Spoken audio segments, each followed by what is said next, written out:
My sister-in-law thought she was one signature away from stealing our family home, until I walked into the room.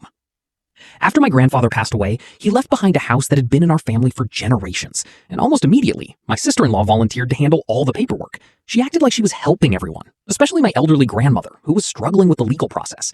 For months, she was constantly showing up with documents, asking for signatures, and talking about how much work she was doing for the family. Nobody questioned her because she seemed helpful. Then one day, my grandmother quietly admitted that she'd signed several papers without fully understanding them.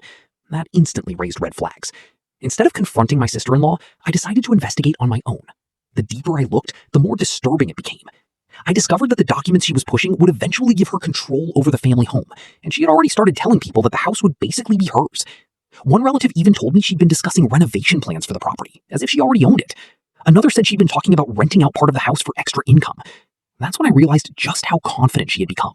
She genuinely believed nobody would ever find out. I kept quiet and waited for the right moment. A few weeks later, the entire family gathered to finalize everything.